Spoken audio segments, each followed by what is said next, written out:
முத்துவேல் கருணாநிதி ஸ்டாலின் எனும் நான். திரு ஜோசப் விஜய் அவர்களே, 14 வயதிலே நீ என்ன செய்து கொண்டிருந்தாய்? வாரிசு அரசியல் அரசியல் என்று சொல்கிறீர்களே, நீங்கள் யாரோட வாரிசு? நீங்கள் வாரிசு தானே, நீங்கள் சினிமா வாரிசு. எனக்கு என்ன பெரிய வருத்தம்னா, கிட்டத்தட்ட அந்த கண்ணம்மான்னு ஒரு திரைப்படம் கதாநாயகன் நான் நடித்த பொழுது அங்கே ஷூட்டிங்க்கு வருவார் என்னுடைய தலைவர் அவர்கள், தளபதி அவர்கள். அப்போலாம் கடினமான உழைப்பாளி. அங்கே ஷூட்டிங்க்கு வருவார்னு பேப்பர், அங்கே ஒரு 4 மீட்டிங்கை முடிச்சிட்டு தான் ஷூட்டிங்கே வருவார். அவ்வளவு பெரிய உழைப்பு. அப்படியெல்லாம் உழைத்த ஒரு கிட்டத்தட்ட தன்னுடைய 14 வயதிலிருந்து உழைக்கிறார். கோபாலபுரத்திலே அவர் ஒரு இயக்கத்தை ஆரம்பிக்கிறார். அன்று எம்ஜிஆர் அவர்களை வைத்து ஒரு நாடகம் போடுகிறார். தந்தை பெரியார் அவரோடு இணக்கமாக இருக்கிறார். எம்ஜிஆரோடு இணக்கமாக இருக்கிறார். அண்ணாவை தெரிந்திருக்கிறது. அண்ணாவை அழைக்கிறார். உடல்நிலை சரியில்லை என்றால் வர முடியாத சூழல் ஏற்படுகிறது. இருந்தும் அந்த விழா நடக்கிறது என்று எல்லாம் 14, 16, 18 வயதிலே உழைத்தவரை தற்பொழுது நான் உனக்கு போட்டி என்று சொல்பவர் யார்? 14 வயதிலே நீ என்ன செய்து கொண்டிருந்தாய்? உன் தந்தையினுடைய திரைப்படத்தை பார்த்துக் கொண்டிருந்திருப்பாய். 16 வயதிலே நீ என்ன செய்து கொண்டிருப்பாய்? நான் கதாநாயகனானால் என்ன செய்வேன் என்று நினைத்துக் கொண்டிருந்திருப்பாய். 20 வயதிலே நீ என்ன செய்து, எல்லாம் எனக்கு தெரியும். நானும் அங்கிருந்து வந்தவனா, நானும் அதே துறையில் தான் இருக்கிறேன். ஒரு 50 வயதில் வந்து எனக்கு போட்டி திமுக என்கிறாயே, அது எந்த வகையில் அர்த்தமுள்ள வார்த்தை?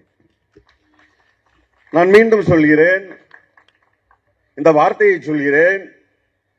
எல்லோரும் எழுந்து கைதட்டுவார்கள் பாருங்கள். முத்துவேல் கருணாநிதி ஸ்டாலின் எனும் நான் என்று சொல்ற பொழுது ஒட்டுமொத்த தமிழகமும் கண்ணீர் நல்கி பார்த்துக் கொண்டிருந்தது. காரணம், அனைவரும் விரும்பினர், இவர் வர வேண்டும் என்று விரும்பினர். நீங்கள் என்ன சொல்கிறீர்கள்? முத்துவேல் கருணாநிதி ஸ்டாலின் அவர்களே, திரு ஜோசப் விஜய் அவர்களே, இது தவறு. ஜோசப் விஜய் அவர்களே, நீங்கள் என்ன செய்து கொண்டிருந்தீர்கள் 25 வயதில்? உங்களுக்கு தெரியும்.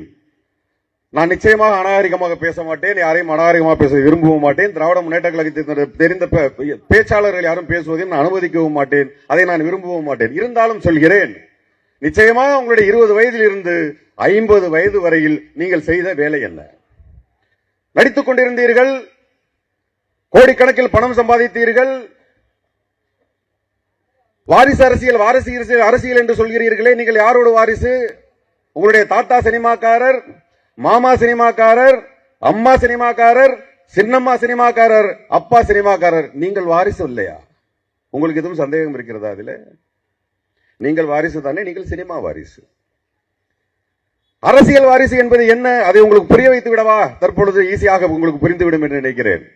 ஆம், நான் அப்படித்தான் வந்தேன் என்று சொன்னீர்கள் என்றால், உங்களுடைய 14 வயதிலோ 15 வயதிலோ 16 வயதிலோ உங்களுடைய தந்தையார் திரைக்கதை வசனம் எழுதி கொண்டிருப்பதை நீங்கள் பார்த்திருப்பீர்கள். உங்கள் வீட்டிற்கு புரட்சி கலைஞர் விஜயகாந்த் அவர்கள் வந்திருப்பார், அவரோடு சினிமா பேசியிருப்பதை நீங்கள் பார்த்திருப்பீர்கள். ஆம், நீங்கள் குறை சொல்கிறீர்களே எங்களுடைய சின்னவர், அவர் 14 வயதிலே இந்திரா காந்தியோட ஒரு தாத்தா பேசிக் கொண்டதை பார்த்துக் கொண்டிருந்தார். உலக அறிவியலாளர் ஆரம்பித்து உலக அரசியல் உள்ள அத்தனை பேரும் தன்னுடைய தாத்தாவோடு பேசிக் கொண்டு பக்கத்திலே அமர்ந்து பார்த்துக் கொண்டிருந்தார். அவரை பார்த்து வாரிசு அரசியல் என்று நீங்கள் சொல்கிறீர்கள்.